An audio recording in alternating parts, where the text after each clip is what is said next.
5 tips for time travelers. Allow me to first greet all the genders. Greetings, men and women. I have a question. If you went to Jurassic period, do you think you could find Uriah? Anyways, here's the 5 tips for time travelers. Tip number 5.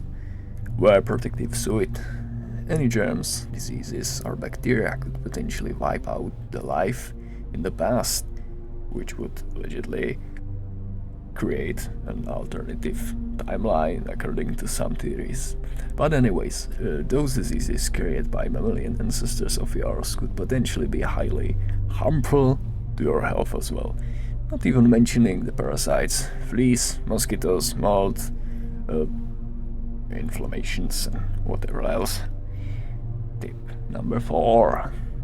Don't leave any traces after yourself like fossilized hammers in stones, which is thousands of years old. That would needlessly confuse population in our current timeline. We have our heads full of looking for alien life. Now imagine you have time travel remnants into it, which only adds to unnecessary mysterious events in the past.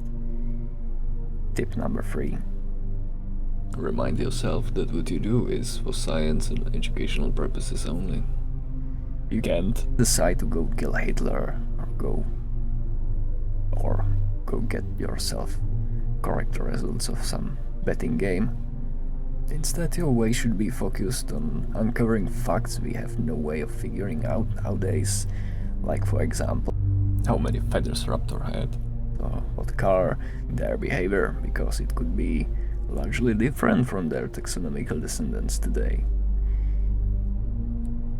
How much truth is there about Nephilim, the Great Flood, Adam and Eve, and the origins of human existence in general? Like, were we genetically engineered by Anunnaki? So that they would have cheap way of mining gold? Our theories are unsubstantiated, that's why we need someone to travel back to the past and find out what really happened. Tip number 2. Imagine you travel back to origins of life on Earth. There is no life, just oceans. Rocks perhaps, still high volcanic activity. If you live near Krakatoa, you will feel like you're still home, except for atmosphere incompatible with human existence. And then imagine you spit into the water, and after millions of years, everything evolves thanks to that. Don't do that. Tip number 1.